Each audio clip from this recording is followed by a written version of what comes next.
Here we are in San Juan, and we're at the Asesora's house. So this is one of the Soluciones Comunitarias' entrepreneurs. This is her house here, and this could be one of her sons that's coming along on the bike. Okay, so we're going to enter her house, Inés's house, because she has one of our stoves installed, and she also has one of our nixtamareras, which is just a very small portable stove for cooking with one pot. So we're just going to walk through now. This is her kitchen, and in fact I'm just going to quickly show you her stove. So this is the stove that she was using until last week when we came and installed her new stove, and you can see that it's an energy saving stove.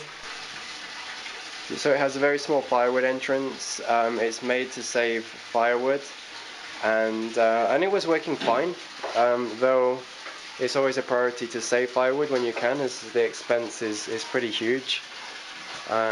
So yeah, this is what she was using, and now we're going to go through into the back of the house. Here we go. There's the pila, where the ladies are making donuts. Hola, Inés. Estoy grabando. Bueno, aquí está. Yeah, usted ya es famosa. Trabajando, haciendo donuts. So this is Inés con Willa. Oh. Levadura.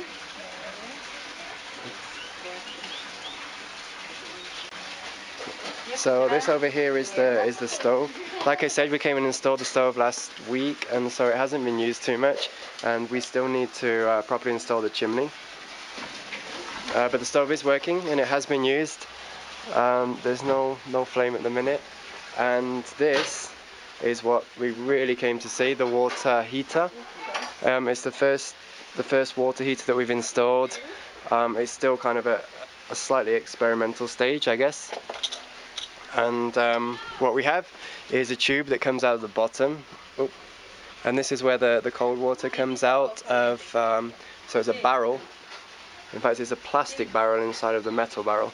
So the cold water comes out of this tube.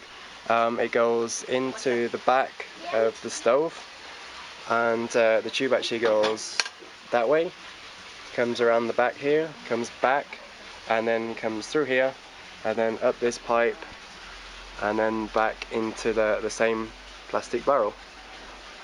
So you have this tap here that you can take the water from. And here underneath there's a small nipple that you might just be able to see, but we can unscrew that, and that allows somebody to be able to put their own tube or pipe, connect their own pipe, and they can take that pipe through to the bathroom, which in Inés's case is conveniently located at the side of the water heater, so it really wouldn't be a big job to install. And finally, just to show you the setup here from the top. So the outer metal barrel is filled with pumice stone, so to provide it with some insulation, and then this inner plastic barrel, I can just take the lid off here, has our water. I think there are about 100 litres of water, if I'm not mistaken, inside this blue barrel. And you can actually see it working, though the water coming out isn't hot, it's just kind of warm, but you can see it working because there's a little bit of flow coming out of this top tube. You can just see the bubbles moving there. This belt is just to tighten the lid, and the belt's actually quite essential because at the moment the water is at the same level as this top tube, which means just with gravity and pressure that the water automatically is going to be pushed up the tubing and to the same level. So there's automatically water in the system for the cycle to commence. But once the water starts going down, once we start consuming water, and the water starts going down in this inside barrel, then it's going to rely on pressure in order for the cycle to continue. So hopefully this this belt here, this tightened belt, will provide enough kind of insulation for the pressure to be right for the system to work. Important legs. This is the base we made for the barrel. You can see it's pretty simple, and you can also see that it was a bit of an effort to try and get the ground level just below the base, and here we've kind of improvised by putting some bricks underneath these pieces of metal that come across. So the big question is how the water heater actually works and heats up the water. Ines is only, like I say, she's only had a stove for a week, and she's been putting food items to cook on a stove for a couple of hours a day. And for that period of time, we found that it's not heating the water up dramatically. What we can tell is the water that comes out of the bottom of the barrel is very cold, because you can feel that this tube here is very, very cold, and the water coming back into the barrel is kind of lukewarm. So a couple of hours cooking on the stove gives you lukewarm water.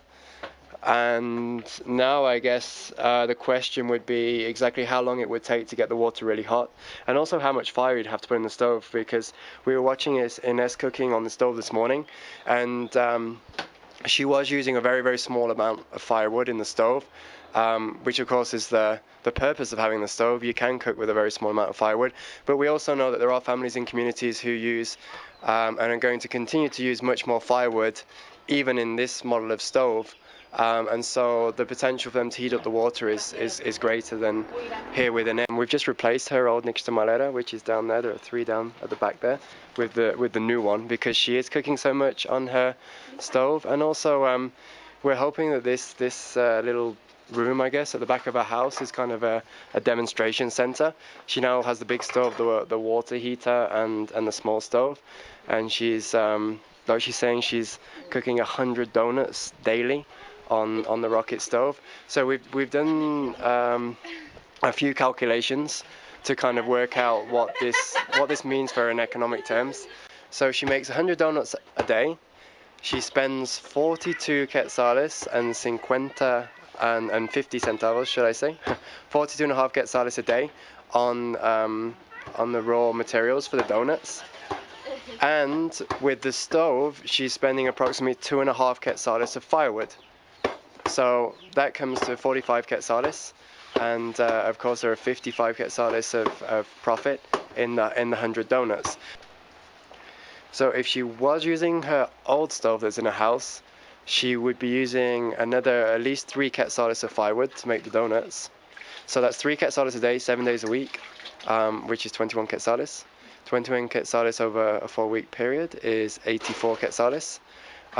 So effectively, the nixtamalera is saving her 84 quetzales a month.